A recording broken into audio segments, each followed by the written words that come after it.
প্রত্যেক মানুষের জন্য কবরের ভিতরে কিছু না কিছু আযাব নির্দিষ্ট আছে।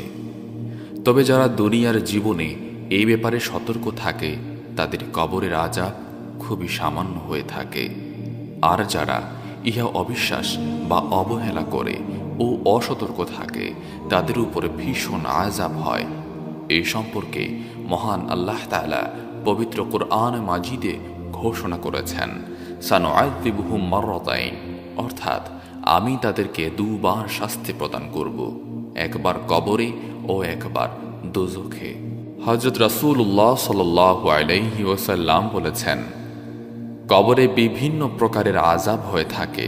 তার মধ্যে সর্বপ্রথম ও সর্বাপেক্ষা হালকা আযাব এই যে মুর্দাকে কবরে রেখে মাটির দ্বারা ঢেকে দেয়া মাত্র কবরের উভয় পার্শ্ব এমনভাবে মিলিত হয়ে যায় উহার ভিতরে এক চুল পরিমাণ স্থান ফাঁক থাকে না। কবরের এই চাপের ফলে মৃত ব্যক্তির হাড় মাংস সম্পূর্ণরূপে চূর্ণ বিচূর্ণ হয়ে যায়। সাহাবাগণ জিজ্ঞেস করলেন, ইয়া রাসূলুল্লাহ সাল্লাল্লাহু আলাইহি ওয়াসাল্লাম, কবরের এই চাপ কি সকলের জন্যই হয়ে থাকে? তিনি উত্তর করলেন, হ্যাঁ, ইহা সকলের জন্যই অপরিহার্য। ইহা শুনে সাহাবিগণ সকলে কাঁদতে কাঁদতে বললেন, ইয়া রাসূলুল্লাহ সাল্লাল্লাহু আলাইহি ওয়াসাল্লাম, সকলের দাফনের সময় তো আপনি উপস্থিত থাকবেন না, তবে আমাদের সকলের কি উপায় হইবে? ঠিক এমন সময় হযরত জিবরাইল ফেরেশতা আগমন করে হযরত রাসূলুল্লাহ সাল্লাল্লাহু আলাইহি ওয়াসাল্লামকে বললেন, ইয়া রাসূলুল্লাহ, আপনার সাহাবা ও উম্মতদিগকে বলে দিন, যে ব্যক্তি প্রত্যেক জুমার রাতে এই নিয়মে 4 রাকাত নফল নামাজ পড়বে সে কবরের চাপ ও নিষ্পেষণ হতে রক্ষা পাবে।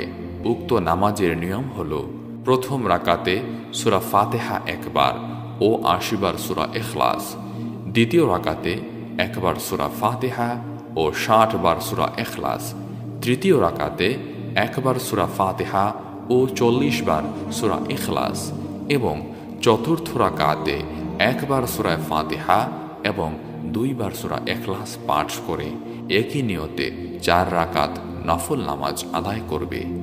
এ কথা শুনে সাহাবাগণ কিছুটা আশ্বস্ত হলেন। হাদিস শরীফে বর্ণিত আছে, যখন হযরত সাদ ইবনে মুআয রাদিয়াল্লাহু তাআলা আনহু ইন্তেকাল করলেন, তখন তার জানাজায় শরীক হওয়ার জন্য আসমান হতে এত অধিক ফেরেশতা উপস্থিত হলেন যে আকাশের সূর্য তাদের আড়ালে পড়ে সমগ্র দুনিয়া অন্ধকার হয়ে গেল। সাহাবায়ে আজমাইন জিজ্ঞেস করলেন যে, ইয়া রাসূলুল্লাহ সাল্লাল্লাহু আলাইহি ওয়াসাল্লাম, হঠাৎ এইরূপ অন্ধকার হওয়ার কারণ কি? তদুত্তরে তিনি বললেন, আকাশ হতে অগণিত ফেরেশতা সাদ ইবনে মুআযের জানাজায় শরীক হতে আসছেন। তাদের আড়ালে পড়ে সূর্যের আলো পৃথিবীতে পৌঁছতে পারছে না। জানাজা সমাপ্ত করার পর যখন তাকে দাফন করা হলো, তখন হযরত রাসূল আকরাম সাল্লাল্লাহু আলাইহি ওয়াসাল্লাম কবরের উপরে হস্তদ্বয় স্থাপন করে তার জন্য দোয়া করতে লাগলেন। সে সময় হযরত রাসূল আকরাম সাল্লাল্লাহু আলাইহি ওয়াসাল্লামের মুখের রং জরদ বর্ণ ধারণ করল এবং তার 2 চক্ষু হতে দর দর ধারায় অশ্রু ঝরতে লাগলো। কিছুক্ষণ পর তিনি শান্ত হয়ে উঠে বললেন, কবরের আযাব হতে যদি কেহ মুক্তি পেত তবে সাদ ইবনে মুআয নিশ্চয়ই মুক্তি পেত। সাহাবাগণ জিজ্ঞেস করলেন, ইয়া রাসূলুল্লাহ সাল্লাল্লাহু আলাইহি ওয়াসাল্লাম, ব্যাপার কি?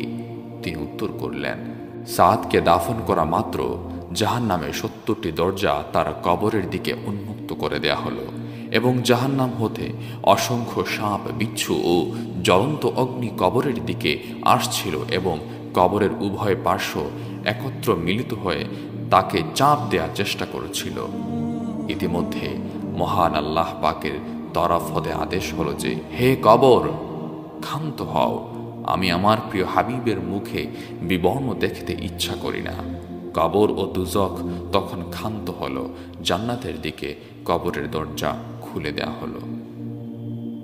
সাহাবাগণ পুনরায় জিজ্ঞেস করলেন, ইয়া রাসূলুল্লাহ সাল্লাল্লাহু আলাইহি ওয়াসাল্লাম, সাদ ইবনে মুআযের এইরূপ শাস্তির কারণ কি? তিনি উত্তর করলেন, মুআযের অন্য কোনো রূপ গুনাহ ছিল না, শুধু সে নিজের স্ত্রীর সহিত ভালো ব্যবহার করেনি এবং পুরোপুরিভাবে স্ত্রীর হক আদায় করেনি, এই অপরাধের জন্যই তার এইরূপ শাস্তি হচ্ছিল। এখানে চিন্তা করবার বিষয় যে যার জানা যায় আসমান হতে লক্ষ লক্ষ ফেরেশতা এসে সামিল হয়েছিল, তিনি যে কিরূপ উঁচু দরের সাহাবী ছিলেন তা বলাই বাহুল্য। অথচ একটা সামান্য অপরাধের জন্য তিনি কবরের আযাব হতে নিষ্কৃতি পাননি। সে স্থানে আমাদের মতো গুনাহগারের অবস্থা কি হবে? হযরত আলী রাদিয়াল্লাহু তাআলা আনহু হতে বর্ণিত আছে, হযরত নবী করিম সাল্লাল্লাহু আলাইহি ওয়াসাল্লাম একদা কোনো এক কবরস্থানে কবর জিয়ারত করতে গিয়েছিলেন। হঠাৎ তিনি লাব্বাইক বলে দৌড়িয়ে একটি কবরের কাছে উপস্থিত হলেন এবং সর্বদাতা ও সর্বশক্তিমান আল্লাহ তাআলার উদ্দেশ্যে সিজদায় পতিত হয়ে রোদন করতে লাগলেন। অনেকক্ষণ পরে তিনি সিজদা হতে উঠে মসজিদে নববীতে ফিরে এলেন। অতঃপর সাহাবাগণ জিজ্ঞেস করলেন, ইয়া রাসূলুল্লাহ সাল্লাল্লাহু আলাইহি ওয়াসাল্লাম, ওই কবরস্থানে আপনার এরকম করার কারণ কি? তিনি উত্তর করলেন, ওই কবরবাসীর উপর ভয়ানক আযাব হচ্ছিল যে সে যখন আমাকে দেখে ইয়া শাফিউল মুজনাবিন বলে আমাকে সম্বোধন করল, তখন আমি লাব্বাইক বলে তার নিকট উপস্থিত হলাম। সে আমাকে বলল, ইয়া রাসূলুল্লাহ সাল্লাল্লাহু আলাইহি ওয়াসাল্লাম, আমার উপরে নিচে ডাইনে ও বামে সর্বস্ত্র দাও দাও করে আগুন জ্বলছে, আমার কাফনের কাপড় পর্যন্ত অগ্নিময় হয়ে গেছে, শীঘ্রই আমাকে এ বিপদ থেকে উদ্ধার করুন। আমি তৎক্ষণাৎ সিজদায় পড়ে আল্লাহ তাআলার নিকট তার গুনাহ মাফের জন্য প্রার্থনা করলাম। যে পর্যন্ত আল্লাহ তাআলা তার গুনাহ মাফ করেননি সে পর্যন্ত আমি সিজদা হতে মাথা উঠাইনি। সাহাবাগণ আরজ করিলেন, ইয়া রাসূলুল্লাহ সাল্লাল্লাহু আলাইহি ওয়াসাল্লাম, আমাদের সকলের কবরের আযাব মাফের জন্য আল্লাহ তাআলার নিকট মুনাজাত করুন।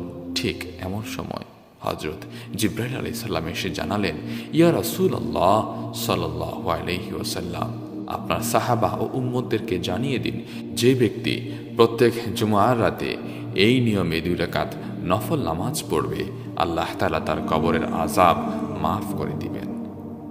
নিয়মটি হলো প্রত্যেক রাকাতে সূরা ফাতিহা একবার, আয়াতুল কুরসি একবার ও সূরা ইজাজুল জিলাহ 3 বার পাঠ করবে এবং সালাম অন্তে 100 বার আল্লাহুম্মা ইন্নী আউযু বিকা মিন আযাবিল কবরি লা ইলাহা ইল্লা আনতা পাঠ করবে। কবরের আযাবের আরও একটি প্রাথমিক নমুনা এই যে মৃত ব্যক্তিকে দাফন করা মাত্রই তার মুখ কিবলার দিক হতে ফিরিয়ে বিপরীতমুখী করে দেওয়া হয়। হযরত আলী রাদিয়াল্লাহু তাআলা আনহু হতে বর্ণিত আছে, হযরত রাসূলুল্লাহ সাল্লাল্লাহু আলাইহি ওয়াসাল্লাম বলেছেন, 7 শ্রেণীর লোককে কবরে রেখে মাটি দেয়া মাত্রই তাদের মুখ কিবলার দিক হতে ফিরিয়ে বিপরীতমুখী করে দেওয়া হয়। যদি আমার এই কথায় কারো অবিশ্বাস হয় তবে তারা ওই শ্রেণীর মৃত ব্যক্তির কবর খুঁড়ে দেখুক। যদি আমার কথা সত্য না হয় তবে কিয়ামতের দিন আল্লাহ তাআলার নিকট আমি মিথ্যাবাদী বলে প্রতিপন্ন হব। সাহাবাগণ জিজ্ঞেস করলেন, ইয়া রাসূলুল্লাহ সাল্লাল্লাহু আলাইহি ওয়াসাল্লাম, ওই সমস্ত ব্যক্তি কারা? হুজুর আকরাম সাল্লাল্লাহু আলাইহি ওয়াসাল্লাম উত্তর করলেন, মদখোর, মানুষ বিক্রয়কারী, মিথ্যা সাক্ষ্যদানকারী, সুদখোর, চিৎকার করে ইনাইয়া বিনাইয়া ক্রন্দনকারী স্ত্রীলোক, অতিরিক্ত লাভের আশায় খাদ্য শস্য সঞ্চয়কারী ব্যবসায়ী, স্বেচ্ছায় ও বিনা কারণে নামাজের জামাত ত্যাগকারী। এই পর্যন্ত যা বলা হলো তা কবরের আযাবের প্রাথমিক স্তর মাত্র। মৃত ব্যক্তিকে দাফন করা মাত্রই এ সকল ঘটনা ঘটে থাকে। এরপরে মুনকার নাকিরা প্রশ্নের পর কবরের প্রকৃত আযাব আরম্ভ হয়ে যায়। আল্লাহ তাআলা যেন আমাদের সবাইকে নেক আমল করার তৌফিক দান করেন। আমিন।